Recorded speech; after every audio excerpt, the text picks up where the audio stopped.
Hello, CAM followers. It is exciting times here. I have been chatting to the lovely Dr. Russell Chandler for the last hour, and we are full steam ahead. So it is going to be, brace yourself. There's going to be a lot of topics covered tonight.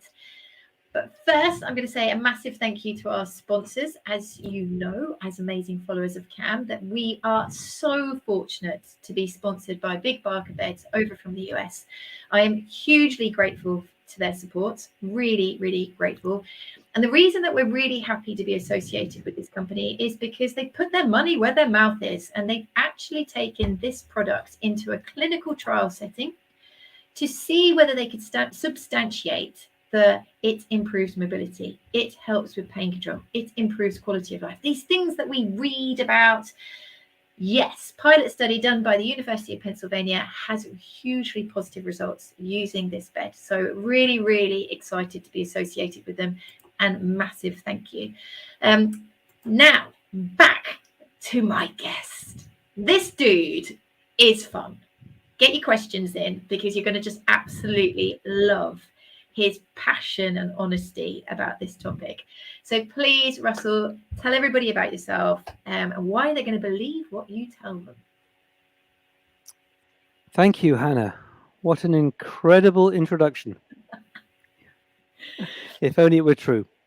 Okay, so for anybody who doesn't know me, I'm a veterinary surgeon and I graduated from Bristol in 1987. Then I worked in a couple of practices in the UK, in Somerset and in Kent. And then, for some reason or other, I decided to go to Hong Kong. And in Hong Kong, I spent 4 years. And that was where I really sort of challenged myself and was challenged, because it was a completely different country, completely different culture, completely different environment, different pets, different cases, different language, different everything. And that really, I think I probably matured. I probably was a boy when I went there, and I was probably something closer to a man when I returned. And it really was a turning point, not just in my career, but in my life. Yeah, now, I bet it was. Lucky me, I was there with my wife, so I did have the support of her.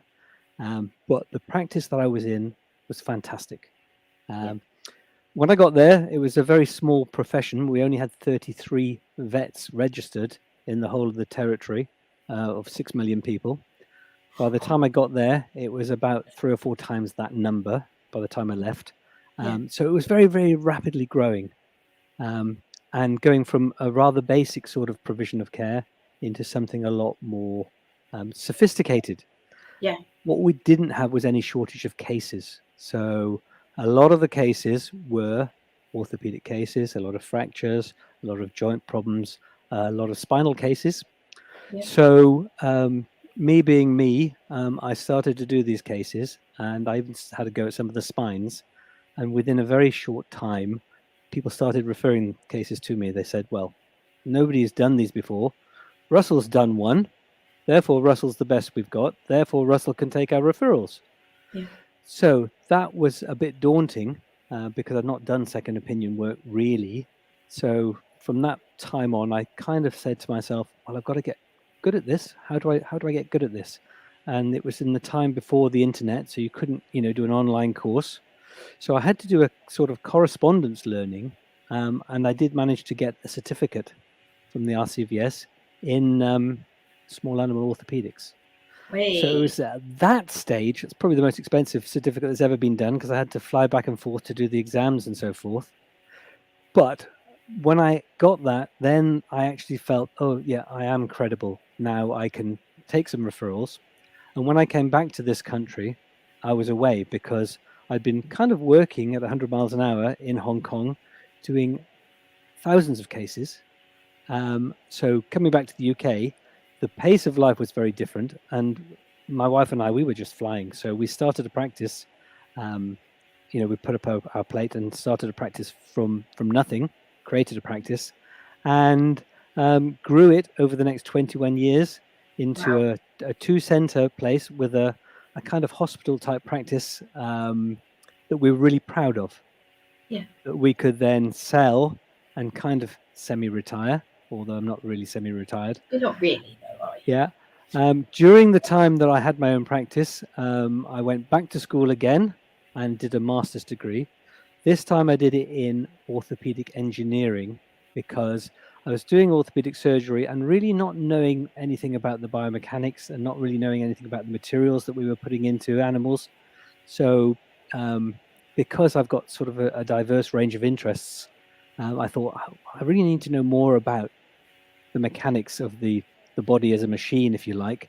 So the orthopedic engineering degree, which was a human master's that I did, really sort of filled that sort of void. Later than that, and then, later still, I got a recognition as an advanced practitioner. I sold my practice, continued to work as a consultant in orthopedics for the practice that I sold down in Alpha Vet Referrals in Newport. And I'm currently back at school again, this time studying another human master's, but this time in stem cells and regeneration. So I think for anybody that was feeling inadequate, this live, it's okay. Take a deep breath. I'm I don't feel inadequate. What I've got is an addiction. Okay, so my addiction is to learning, and my interests are in basically helping my patients. And I don't feel, I don't feel comfortable unless I feel I've got the underpinning knowledge that I can say what I'm doing is evidence-based and it makes sense. And I, in my heart of hearts, feel that, you know, I've studied enough to be let loose. Yeah. But as you can see, my interests are varied, from varied. the engineering, from the cell biology, and so forth. I want you to just very briefly, in under a minute, explain to the followers this phrase that they hear a lot: evidence-based. Right. Because from my perspective, we put a lot of effort into these lives. They take a lot of organizing. We really seek out guests that have this ability to transfer evidence-based knowledge. Yeah. And sometimes a follower might just look at another platform that's selling a product going, oh, well, I'll listen to them because that's kind of like quite interesting. What is evidence-based and why is it important? Right. That's a great question, Hannah. So in medicine, what we should do, and I say medicine, but I mean veterinary medicine as well, what we should always be mindful of is if we're going to give a recommendation, or if we're going to give a medical treatment, or if we're going to give a surgical treatment, what we should be doing is doing it on the basis that we can kind of predict what's going to happen because we've got evidence that what we're doing is hopefully the best that can be done. Now, unfortunately, the tradition has been in surgery especially is that, say, a certain procedure has become popular and it hasn't really been tested as to, you know, how good is the evidence that what operation that I'm doing for a certain condition is better than some other. So the purpose of evidence-based medicine is to look at the facts, and I'm talking about scientific evidence, not somebody's opinion, but actually the best scientific evidence that's available, and saying, well, on the basis of that evidence, are we doing the right thing? Absolutely. And I think I'm just going to add to that is that as a veterinary practitioner, you come out of university, you've got all of this information and this knowledge, and then you have to learn skills and become very practical. And it's very easy to just do what your boss did. And your boss might be 20, 30 years older than you, and you do what he's done. And he's learnt the trade through, you know, making mistakes, things going well, things going badly, and he's followed his pathway, and that's what works for him.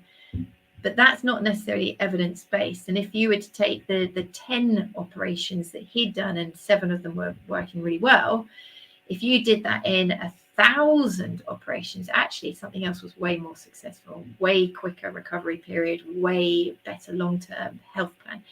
So when we talk about evidence-based, it's very easy in the current climate where there's a huge lot of marketing to not see what has got proof of benefit. Fair to say? Yeah, absolutely. And the big problem with the scientific literature is that it is so big, so wide, there's so much of it, and so few people can understand it. And I would put Yes. myself in that category as well. I'm studying cell biology with the stem cells, and most of what I'm trying to learn and trying to read is effectively gobbledygook unless you know the language. Yeah. So firstly, I've got to learn the language of the science, and then I've got to try and make sense of, you know, the veracity of what I'm learning. So it's a very difficult thing. So the problem is, if you're a pet owner, how can you possibly judge what is the best way to go? Yeah. So the only way that you can really do that is to find a trusted vet, and it would have to be a vet who kind of knows what they're doing, is experienced, but better than that, has got one eye on the science, okay? And they can give you, hopefully, can't be unbiased, but a less biased view. And I normally, when I'm looking for advice on anything, I look at, you know, who's telling me the information, and are they trying to charge me money for their product? And if they're trying to charge me money for their product and they're not independent, you know, in any sphere of life, then I always take it maybe with a pinch of salt.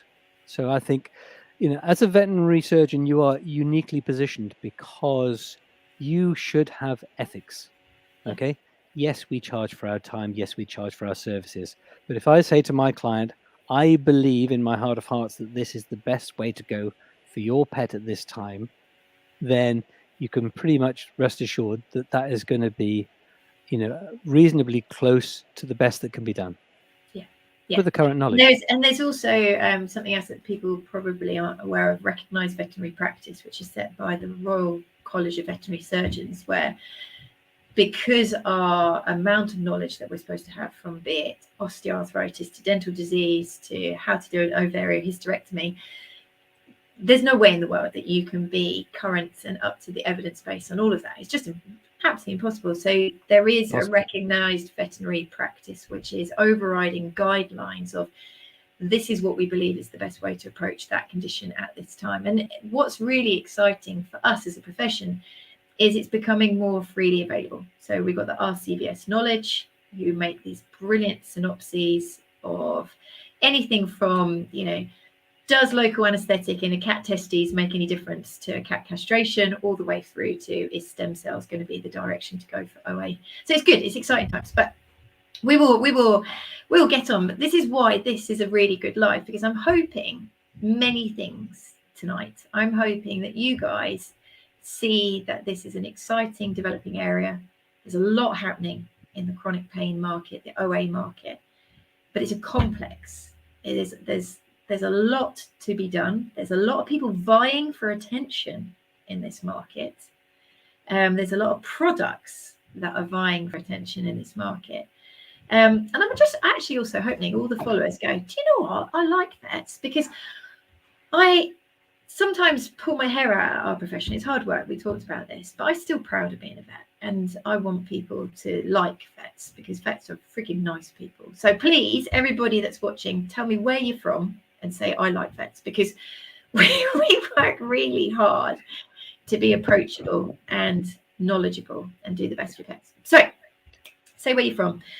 Let's go straight into, why are you interested in OA? Condense it down into a couple of minutes, and then we're going to expand on that. The biopsychosocial, the prevalence, the etiology, the diagnosis, the management.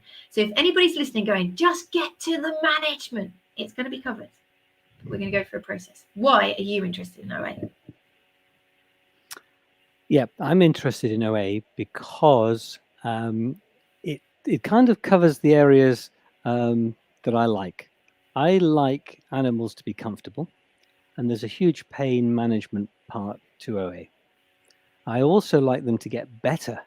Okay, so if they can be improved in their lives, and as we know, osteoarthritis is a disease that's incurable, that doesn't mean that you can't improve their lives.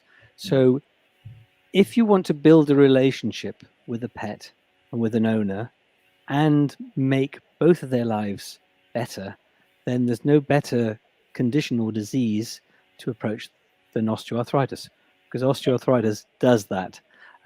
You can, if you're a surgeon, you can, there is a surgical element to it. If you like regenerative medicine, or if you like physiotherapy, or if you like pain management, there are all these things that can be brought to bear.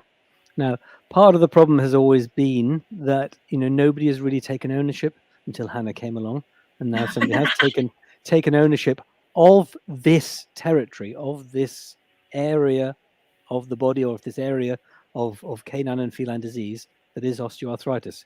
It's always fallen somewhere between chronic medicine and surgery and physical therapy, and it's been difficult to pin down who is actually responsible for it.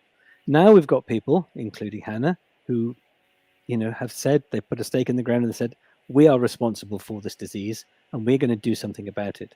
So I think it's nice to be kind of at the cutting edge and at the vanguard of this movement. I think Hannah and I, we're part of a movement that is moving the care of osteoarthritis patients forward in a positive way. That's why. But do you think you had an epiphany as well? In that, I want people who are listening to go away and go, God, that is an epiphany. That is a light bulb. That is, God, when you say it like that, it's so linking off. Absolutely. I mean, I think probably, I've been a vet a long time. And if you'd have asked me 20 years ago, what about osteoarthritis? You'd say, well, osteoarthritis, we see osteoarthritis as a consequence of, various different conditions that affect joints. But, a bit of osteoarthritis normally would give them, bit of non-steroidal anti-inflammatory. Inevitable. And, it's one of those things that you get usually with getting old or having an underlying condition. But it wasn't really a subject in itself that we could say, yes, I specialize with a small s in osteoarthritis. And that is kind of my raison d'etre. When I go to the clinic, I want to see cases, or I want to diagnose, I want to find cases of osteoarthritis. And it's not hard to find them. Because they're there. It's like an iceberg, okay? And if you just look at the top of the iceberg, you're missing the majority of the cases. So osteoarthritis represents a lot of pet misery, potentially, if it's undetected, or if it's ignored, or not diagnosed, or not dealt with. So I see people like Hannah and myself as being those people who come in and say, no, this is not good enough. We can do better. There's more cases that we can find. There's more cases that we can potentially prevent. And there is a better way. Yeah. I think for me, the culmination of light bulbs were realizing that it's a terminal disease. I strongly tell people now, without good management, it will lead to early euthanasia, premature end of life. It's also a disease that has huge amounts of suffering. And if anybody said to me, oh my God, I just don't want him to suffer, you're like, well, let's do something about OA then, because that causes suffering. When you talked about ownership, I think for many years, it's kind of been stranded between orthopedics and medicine, and no one's really taken ownership of it. And that's because collaboration's needed. Collaboration. And listen, I feel like Vanilla Ice. But it's just, there's so many things. I want people to get so excited. I'm definitely not the academic in the room. I'm definitely the passion engine. I just want people to kind of go, actually, God, this is a really interesting topic. Let's throw some energy at this, because there is an apathy towards it, an acceptance, a non-questioning. It is what it is. And I want people to challenge that. Does it have to be like that? And at first people go, what's she on? She's barking up the wrong tree. It's just going to happen. That's what happens. And then you start going, oh, yeah, developmental joint disease. Catch it early. Influence the change. Get in there with potentially disease-modifying interventions such as weight control, lifestyle adaptation, etc. Where does regenerative medicine fit with this? It's extremely exciting area, developing field. So let's go to the nitty-gritty. Tell people how prevalent this is. tell them what the underlying causal factors are, so people can realize how common it is, take away the blame, because it's endemic, and then we'll go on to talking about the complexities of diagnosis and why it's tough. Right. So to begin with, saying that you're not the academic in the room, that implies that I am the academic in the room. Right. So I'll address that one first. Yes, I've done a bit of study. I wouldn't call myself an academic. I would call myself a vet. I would call myself a clinician. I would call myself a surgeon. Academic, I think, is probably a little bit rich for me. I think I might be a lifelong learner. Yes. Somebody who's an amateur academic likes to study, likes to find out the answer to things. I'm curious. I think you're ethically correct and humble. There you go. Yeah. Well, humility is something that we all need. And I think probably the big sort of realization for me is, especially going back to school a few times, is that we don't know what we don't know. And the amount that we don't know is a lot more than what we think we do know. So whenever I'm approaching anything, I've got to be mindful that I don't know everything. What I know is a small fraction of what there is to know, and what we don't even know that we don't know is huge.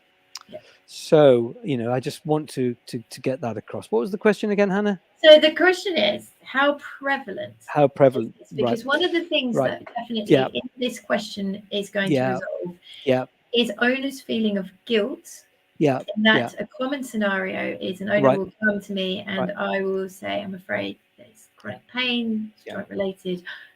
Why did I miss it? Did I cause this? Is this my fault? So please explain why. Okay. So I think the first thing to say about the prevalence is we don't actually know. Mm-hmm. But we do know that it's a lot more than we thought it was. Mm-hmm. So there have been various surveys done, but they haven't been based on good evidence. They've been based on veterinary records, and vets are not great at writing down a diagnosis of osteoarthritis when they're not looking for it. Mm-hmm. So any estimate of the prevalence of osteoarthritis, I think you can at least double it or at least increase it several fold. So what I will say is it's a very common condition. Mm-hmm. Very common, but as to exactly how common, I'm not sure, but it is very, very common. Well, in my clinic, because I'm seeing a skewed population, it's very common indeed. But then I am kind of attracting those cases. But even in first opinion practice, you will see cases coming through the door with osteoarthritis every day. Yeah. So it's an everyday occurrence. So because he is God of pain management, Duncan Lascelles, in a paper in his abstract which was a private correspondence kind of reference, 37% of all dogs. Yeah. So the first thing to really challenge is that this is not a disease of the older dog. Yeah, exactly. And one of the difficult things is knowing when does the problem start, okay? Because once you've diagnosed osteoarthritis, it's kind of quite late on in the disease. Mm-hmm. And there's a lot that goes on before that. So one of the things that limits what we can do is if we say, well, I think there's an osteoarthritic joint here. The stiffness in the joint, restricted range of motion. It seems to be crepitant, so there's a creaking in the joint or it's painful. And then you do an x-ray and you find changes on the x-ray. That's pretty far down the disease process. Yeah. So the difficulty is always early diagnosis. So it is a very common disease. It's not necessarily anybody's fault, although the factors that play a part are genetics, breed, predispositions, breeding, adiposity. Explain that. A lot of people go, what? Yeah. So the reason I would use the word adiposity rather than obesity or overweight is that you can have a very heavy patient, okay, but it could be a well-muscled patient. So Yeah. just saying that your dog's too heavy is not correct. I use the word or the phrase adiposity to mean that the body composition has got more body fat than it should have, and often less muscle and less other things. But certainly it's the body fat that is the problem with osteoarthritis for two reasons. And I'm sure Hannah's covered this many, many times on platforms like this. But there are two things that the adiposity does, the excess body fat. There's the physics and there's the biology. And as far as the physics goes, increased body weight puts more forces through the joints, and the joint forces are several times the body weight. They might be 4 or 6 times the body weight actually going through the joint when a dog is moving. So if you increase the weight, then you'll increase the forces through the joint. Now, if that weight is muscle, then the muscle also is helping to stabilize the joint. So it's probably not a problem. If it's extra body fat, then that is a problem. So that's the physics. But on the subject of the biology, that fat that's that excessive fat that's in the body is very active in terms of its biology and in terms of its output of substances called cytokines or adipokines, which are largely pro-inflammatory. In other words, they go around the body looking for trouble. If there's an abnormal joint or an arthritic joint, they will find that joint and they will actually inflame the joint and make the joint more painful. So if you want painful joints, add body fat. If you want comfortable joints, lose body fat. And this is such a important topic. I can't stress how important getting your dog to an optimal body condition score is. I'm lucky. I'm doing some work for a big company at the moment. I won't drop names. And we were at a roundtable event today, and we were always saying that it needs to be included in data. So if you've got a cohort of 30, 40, 60, 200 dogs, whatever you're dealing with, there needs to be a good following of changes in that dog's body condition score whilst on a drug trial, whilst on a biological trial, whilst on a supplement trial, because it's going to skew the results. It's going to give that intervention an unfair advantage if that dog is also losing weight. So guys, that is the biggest. If you're worried about what you can do, and you lay in bed at night thinking, I just want the best for him, I just want the best for him, you get your iPad out, you're going on Amazon, and you're asking Vera by the dog poo bin, you're asking somebody at the pet shop, what can I do for my dog? Take it from me, get their body weight optimal. That is such a game changer, isn't it? Exactly. Optimize the physique. I couldn't agree more. Okay. Good. So the other things that lead to osteoarthritis are developmental joint disease. So the breeds that we have, the breeds that we love, are very often affected by developmental joint diseases, which really have a genetic underlying etiology. So the cause is in the genes. So diseases like elbow dysplasia, hip dysplasia, these kinds of things. Now, the problem is traditionally people have always thought that osteoarthritis, OA, is an old person disease, it's an old dog disease. Well, we're here to tell you that that's not really the case in many, many different situations. So typical breeds might be Labradors who have,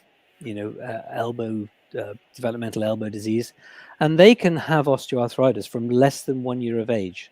So it might well be that rather than it being an old age related condition, those poor dogs might be living with osteoarthritis for the whole of their lives.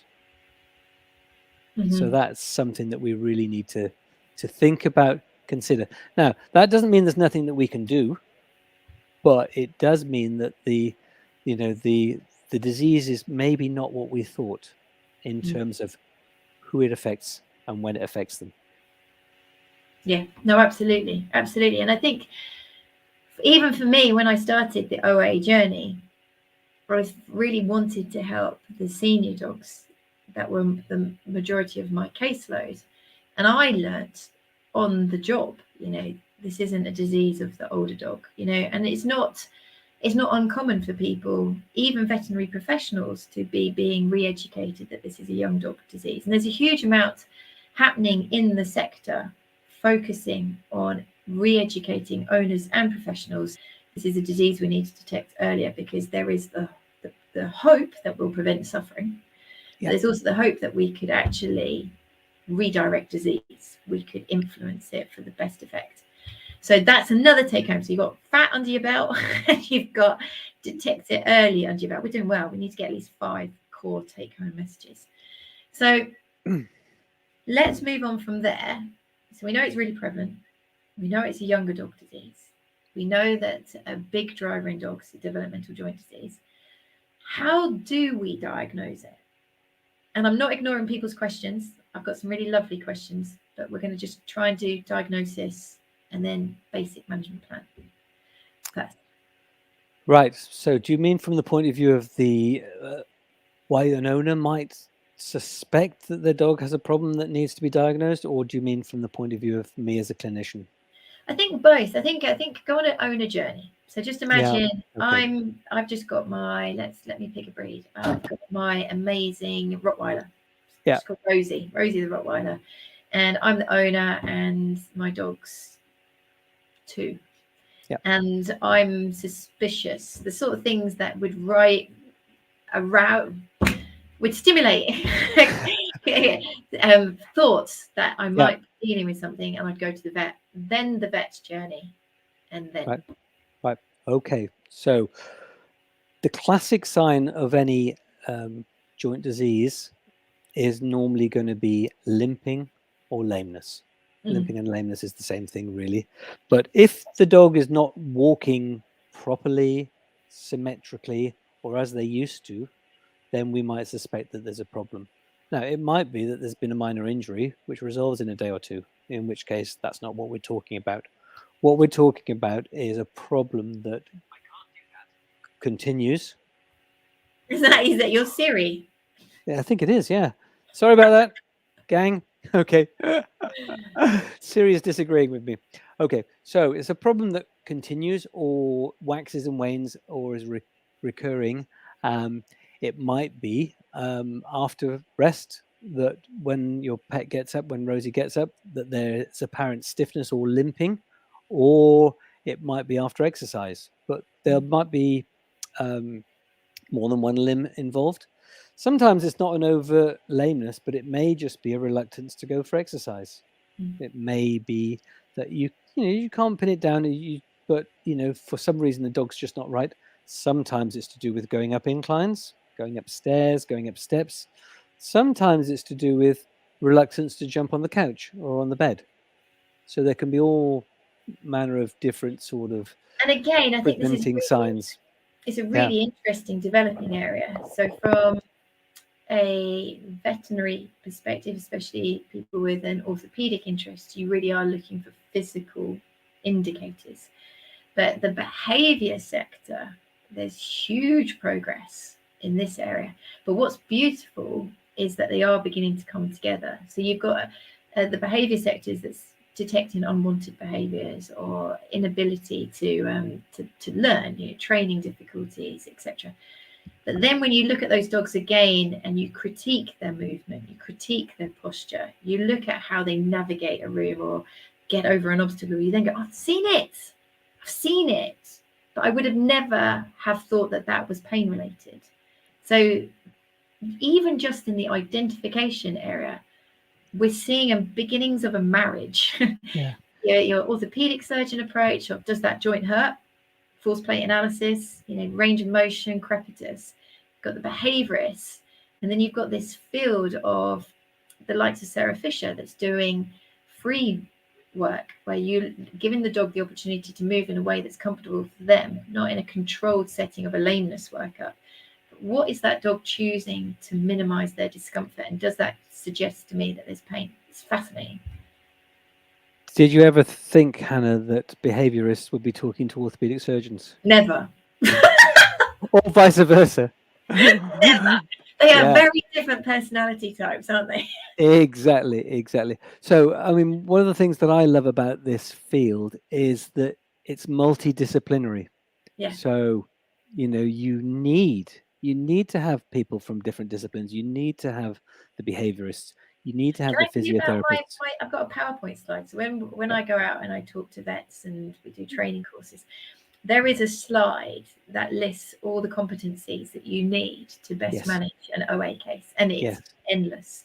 But it Yes. goes from an understanding of behaviour, nutrition, pharmaceuticals, Yes. but all the way to end of life care, counselling. Yes. You know, Yes. Yes. how to engage change. Yes. Communication Exactly. skills. Yeah. It's if anybody ever says to me again, "Oh my God, are you not bored of OA? It's so easy." Yeah. Exactly. You are. So yes. Yeah. Okay. I think when I was a younger vet, I did suffer from the problem that I thought I could do most things, not everything, but I thought I was pretty good, a generalist. I can do most things. I've got knowledge of most areas. Subject like OA, it really teaches that you need other people. You need other It's skills. so humbling. I am never going to have an in-depth enough knowledge of nutrition. No. I'm never going to have enough knowledge of physical therapy. No. I'm never going to be either interested or have the knowledge about behavior. No. There are some things I can do, and the way that what's emerged is that I've kind of become almost a go-between or a team captain, where I can a telephonist. yeah I plug in the different cables. yeah where you, exactly where you can coordinate the care of a patient, and you'll bring in colleagues from other disciplines who've got those competencies and got those skills and got the time very often that you as a vet don't have. Yeah, anyway, I used to let that really upset me. I think it's only been in the last year. I think it comes with maturity, probably. Yeah, because I can remember, and this is a secret that I'm telling the world. I can remember one of the selfish advantages of becoming passionate about OA management is for a moment I thought I would be good at something. Because you go into first opinion practice and there is so much. And I thought, if I choose one disease in one species, come on, you're going to have to be a cracker at that. And over the time, I've realized it's just not possible to be an expert in all that area because it's vast. You're making a pretty good job of it, though. Oh, I know amazing people to interview. Well, yeah, and having that network is crucial. So, yeah, going back to diagnosis. Yeah, going back to the diagnosis. So, as a clinician, you're basically looking at the same things. You're looking at your patient and you're saying, is the patient showing signs of pain? Showing behaviors that could be pain? Showing any lameness, limping? And how does that fit with what the owner is telling me? And, you know, am I missing something? Or, I think normally we start with the owner and say, what is on your mind and what do you think is going on? Not for a diagnosis, but what areas are you concerned about? Are you concerned? You've turned yourself on mute.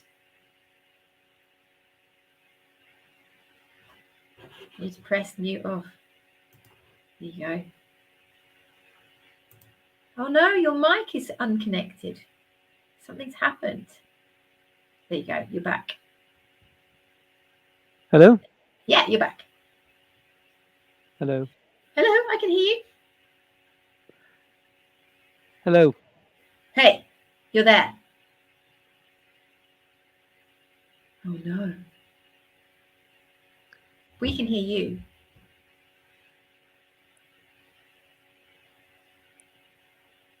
Can you hear me? I can hear you. Can you hear me? I can't hear you. Oh no. That's probably not a bad thing. Whilst I let Russell sort that out. So something that... Hello, we can hear you. Can you hear us? Can you hear us now? Hello. Can you hear me? I can hear you. Can you hear me?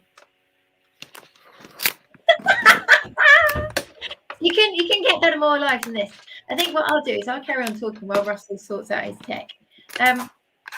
One of the things that happens quite a lot in practice is when you become an owner that understands about the prevalence of the disease, there's a tendency also to come in and want you to do radiographs and just find the disease.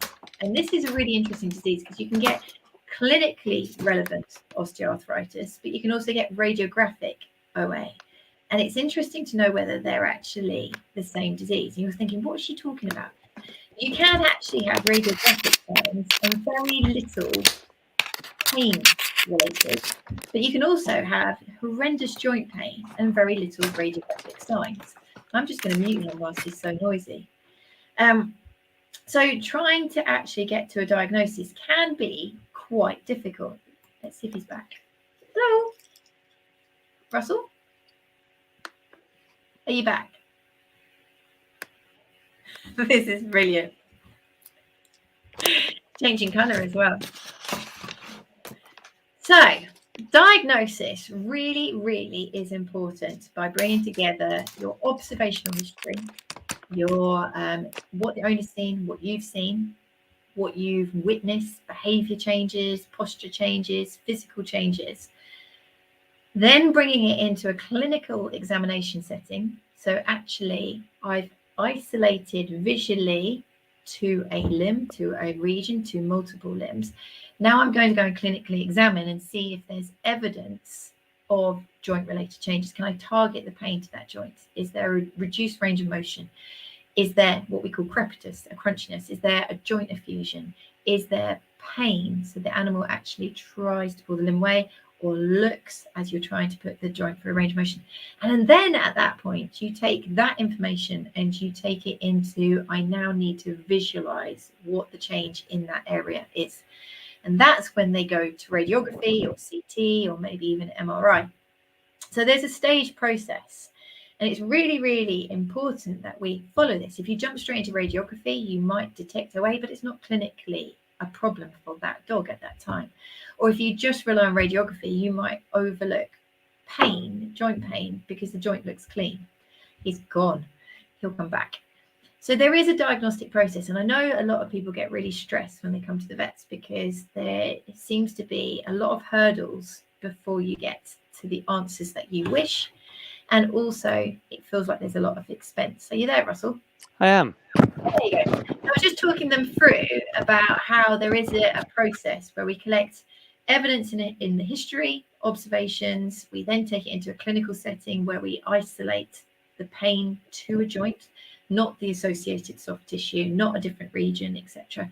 And then with the information, we then would like to visualize whether our history taking clinical exam has come together with evidence of osteoarthritis.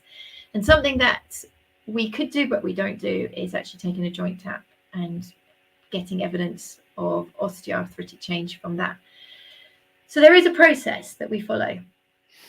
In first opinion practice, I would say that probably happens 10% of the time. We jump a step and probably get away with it a lot.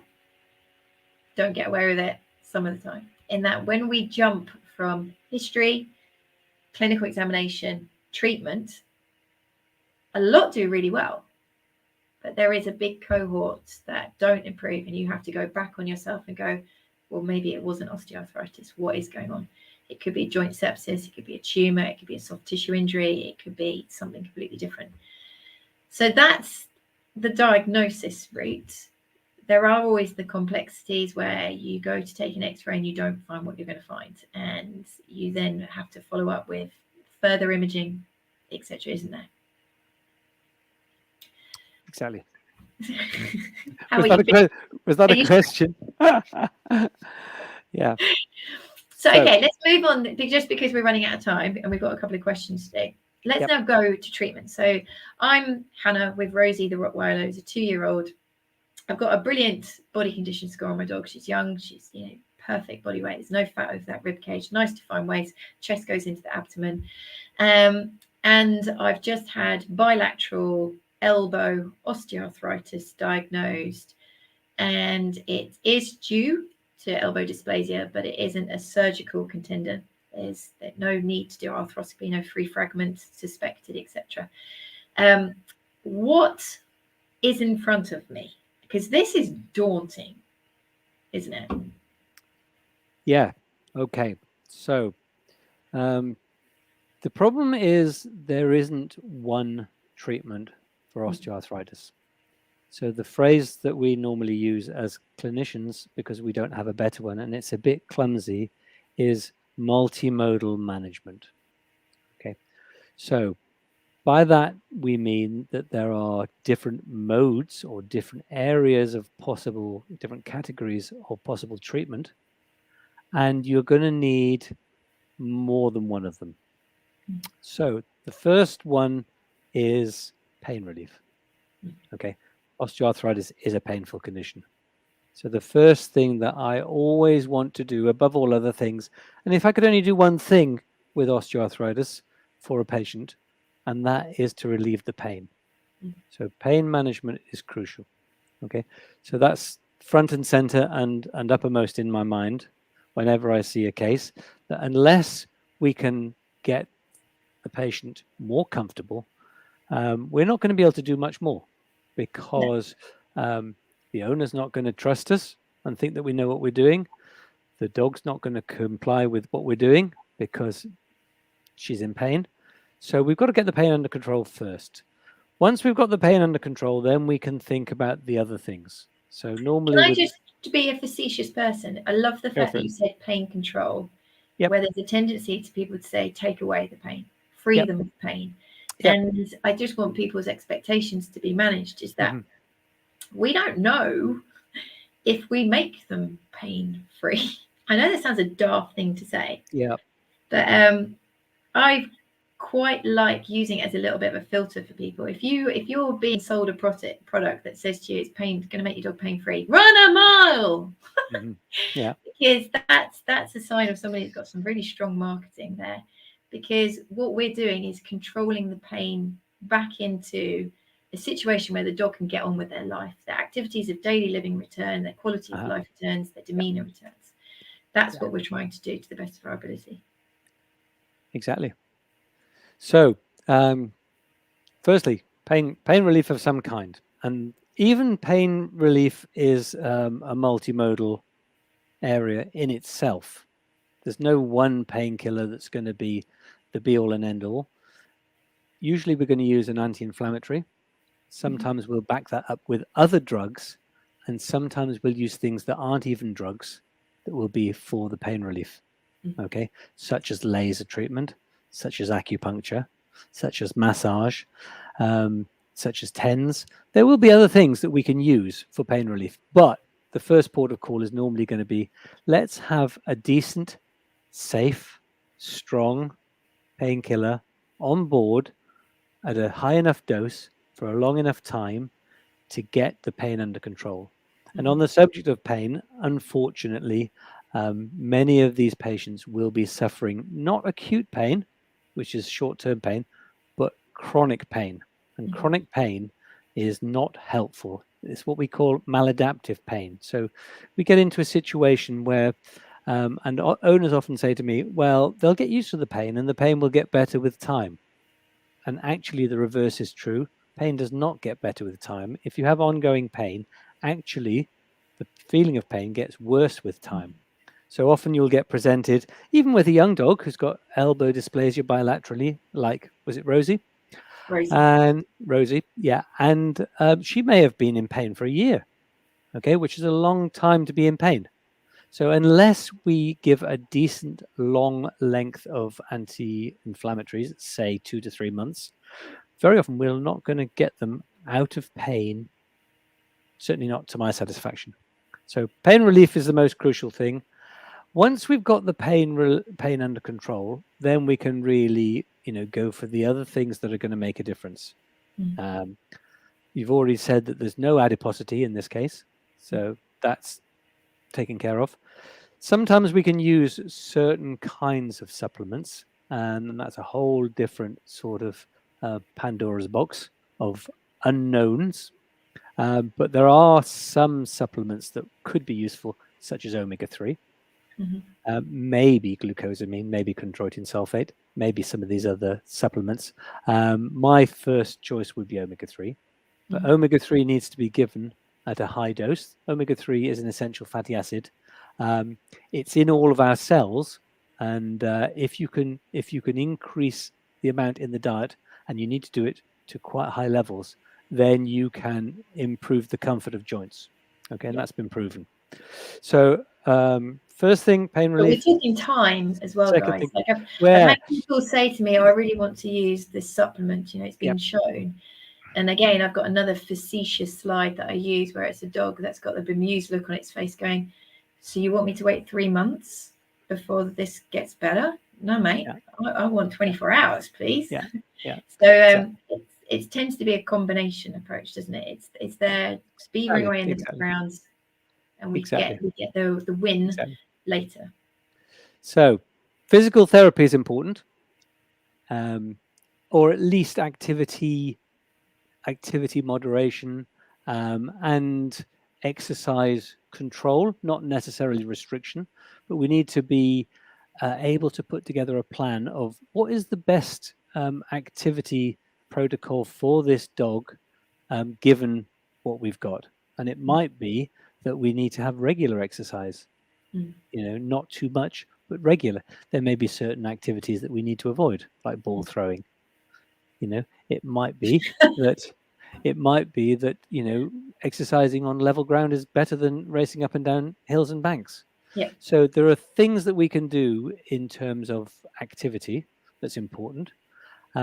Other things that I like to do are involve a physiotherapist if I can, and that way I've got a little bit of a security blanket, in as much as if they can design an exercise process, then I know that it's going to be helpful rather than harmful. So you need to have somebody who's got those skills and that knowledge. Yeah, so and to be fair, I'm going to pick up their exercise programs. It's a lot easier nowadays than it ever has been. In that phrase, little and often, is it's benefit and a curse. For any listener that's thinking, I'd really like more guidance, there are exercise programs online where you can consult a physiotherapist or a vet who's interested in rehab, and they can guide you through exercises that would be suitable for your dog. So for me, that's something that I will call in the experts to advise me on. I won't necessarily have all the answers there. Other things that I like are laser treatment, and I really like laser because laser is very good for pain relief. It doesn't take away the need for proper pharmaceuticals such as anti-inflammatory medication. What are you using your laser for? In that, let's be honest, there is limited data to support its use in the actual joints, but there's a lot more to support its use for compensatory soft tissue related pain. I use it for both, really, honestly. Obviously there's a whole book that's been written on this that you're probably aware of, on laser as such.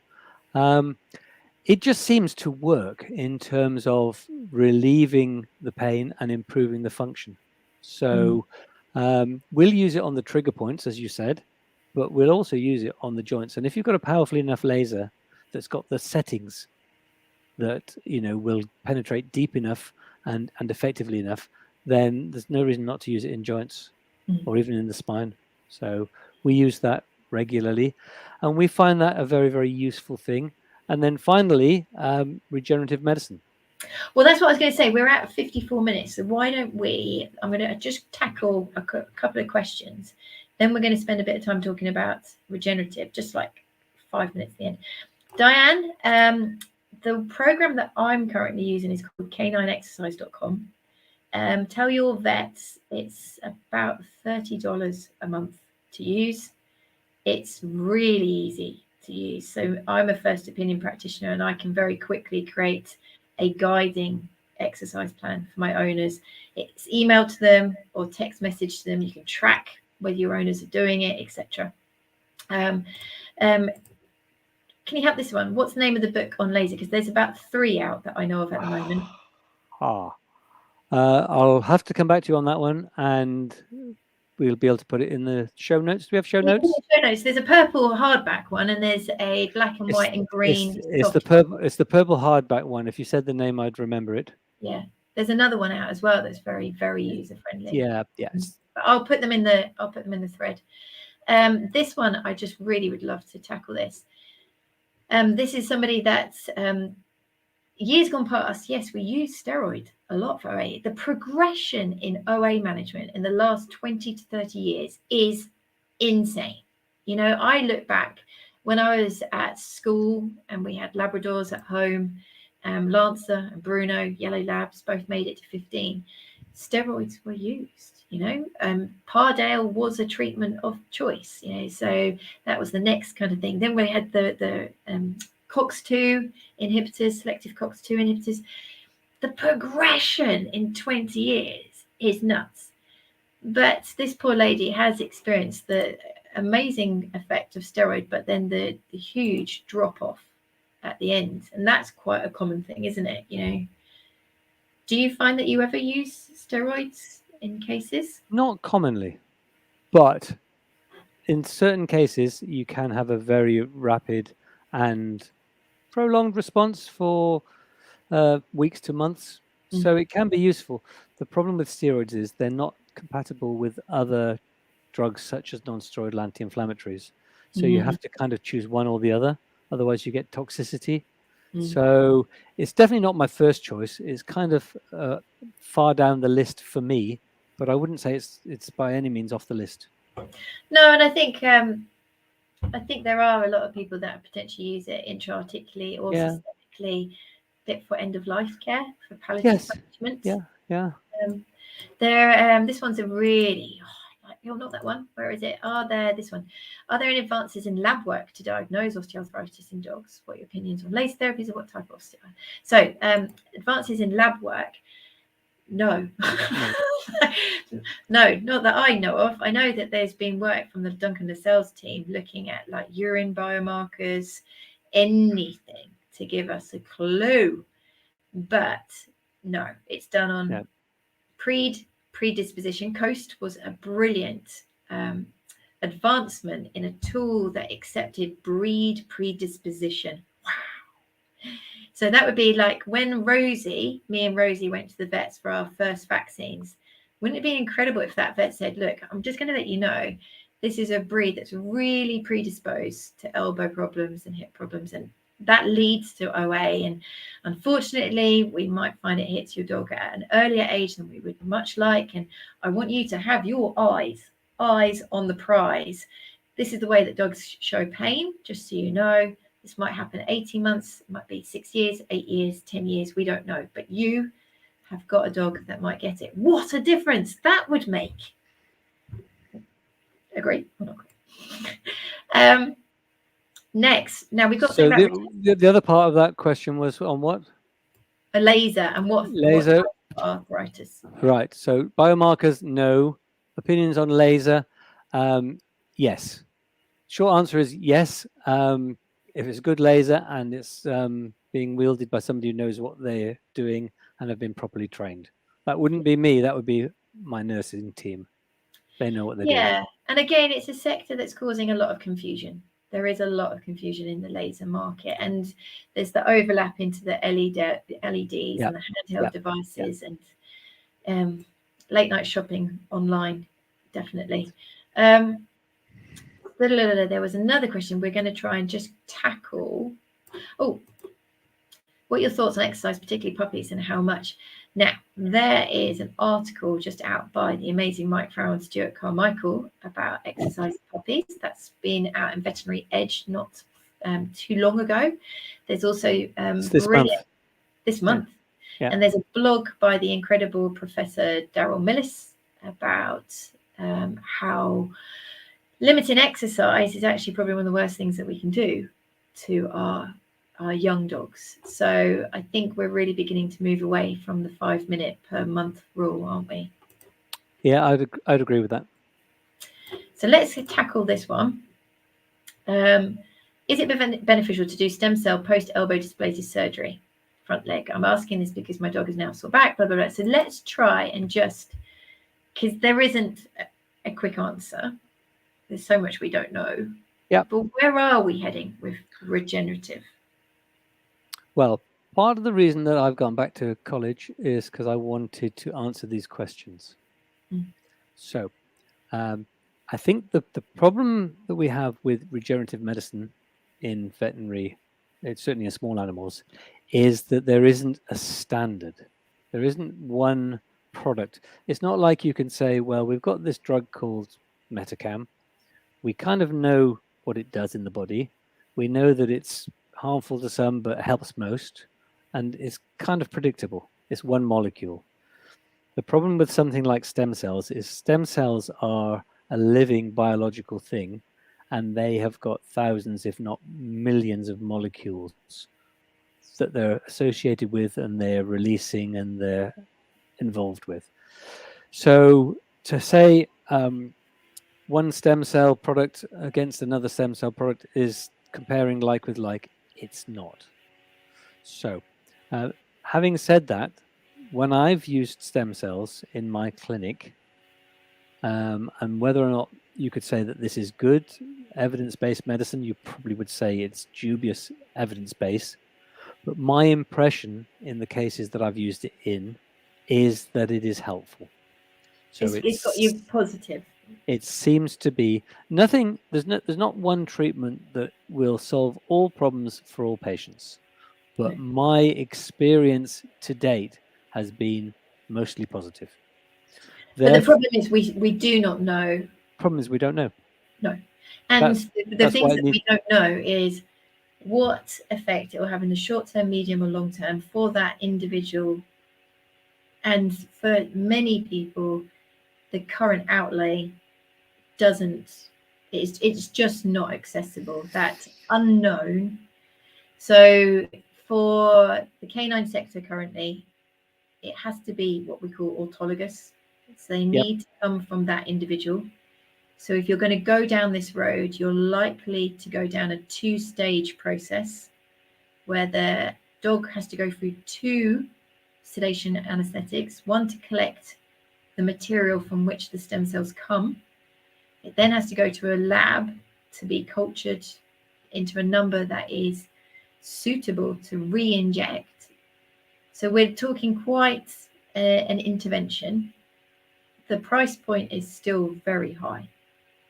So one thing that I'm really conscious about, because I was interested in regenerative a while back, I'm still interested, but and we talked about it on cam, and a lot of owners kind of contacted us inadvertently saying we feel like we're letting our pets down because we can't afford this. Do not feel like that. Definitely do not leave this life going, oh, well, I could never do that, so I'm a bad owner. I think there's still so much to be known about it, isn't there? Absolutely. Yeah. So if you ask the question, would I do it for my dog? Okay, knowing what I know, it would depend a lot on what resources I had available, especially finances. So if I'd tried most other things and I still felt that we could get more improvement than we've already got, and stem cells might be useful, then I would definitely do it. Okay, as long as I had the financial resources and as long as I thought it was humane for my pet to have that. So I would definitely do it in that sort of situation if I felt that it was going to help. Young dog with bilateral elbows, that's probably quite a good case to choose. If you were going to say what would be an ideal case, well, the younger the animal, the better the stem cells. Stem cells are younger. So the more they will expand in the lab and the better quality that they'll be. So, for Rosie, for example, if you wanted to do something that is potentially what we call disease modifying, then stem cells could fit that bill. But if you ask me to prove it, I can't. No, and that's what's really interesting is that we love to have that parallel universe where you've got a dog that is 1 year having stem cells put into both of their hips, and you want to see what impact it has on the next 12 to 15 years of their life. You know, the same as the Labrador food study, the control fed group compared to the 75%. That was a 12-year study, if not longer. We don't have that at the moment. There's still a lot of theory, there's a lot of extrapolation, translation, bringing data together, but theoretically. Yeah, I mean, the big problem with having an evidence base for any treatment is having suitable controls. If people don't know what that means, is if you're going to test, say, a treatment, you'll need to have a group that's identical as you can make it, of patients who've got the same condition but don't get the treatment or get a sham treatment, so that you can compare whether the treatment is effective or not, or is it just a placebo effect. The problem with a painful condition such as osteoarthritis is it's not ethical to design an experiment where you are giving one group, say, a pain relieving medication or a stem cell, and you're giving the other group nothing, saline or just a sham treatment. So it's really, really difficult to get to the bottom of this. No, it is. It's exciting though. It's exciting because I think it's becoming more available. Yes. And I would really like to say that having resources like CAM, where owners can actually get a really, as non-biased as possible, understanding before they commit. I think one of the big problems is that there's going to be a lot of marketing around this area, isn't there? And I think for people to kind of go, okay, I'm going into this with the knowledge that it doesn't come with a promise, but I'm in a financial position to do it. My dog's stable and comfortable enough to go through a 2-stage procedure. I'm going to be as objective as I can be afterwards to see whether I feel it's worth repeating, because many of these things are a repetitive intervention. That's another thing that I think a lot of people don't realize. It's not the wonder drug that you put in and leave and it's done for life. It's not going to sit there for 15 years causing amazingness. It's a treatment that, like many things, is topped up. So being objective after that first deposit, and saying, is it in the animal's interest to repeat this? It's quite a process. Yes, most of the cases that I've done, however, the owners, they do come back for more. Yeah. Okay. We could talk about this for hours, though. Maybe I've got a selected population of owners. You're a very person, and I'd come back to see you. Yeah, but thank you. Just because you come back to see me doesn't mean that you'll pay for more regenerative medicine. So it's a different thing. So I always wonder that if I was an owner and I had limited resources and I had a dog with osteoarthritis, what would be the order of things that I would choose in the way of therapies or treatments, to maximize the benefit for my spend? So that's a good question, isn't it, really? So, well, why don't we quickly do that? Because I'm supposed to be out of this building. I'm in a big headquarters, and I'm going to have the security guard kick me out soon. Let's use 2 minutes to kind of go through. This is the absolute essential interventions, and then we can say goodnight. Yep. Go for it. Pain relief. Pain relief, safest, maybe cheapest if you could, but definitely pain relief first. None of them are particularly cheap, apart from paracetamol, which is dogs only, not cats, I should mention. But pain relief first. Some omega-3 probably isn't going to break the bank, and adiposity reduction. Yeah. And I'm also going to say lifestyle modification. Yep. A greater understanding about exercise. The amount of dogs that come into me that they've toppled over the edge of OA. They've had it for ages. They've toppled over their ability to cope with it, and they're still using ball chuckers, and they're still jumping in out of the car, and they're still jumping off the sofa. They're running around on slippery floors, and you sit there and go, actually, if I control this, am I going to stop triggering the decompensations? And that might be the cheapest thing you can do as well financially. The home modifications and so forth. The occupational therapy, as you call it. It is. I like Yeah. it. All the dogs in my care have occupations. Yeah.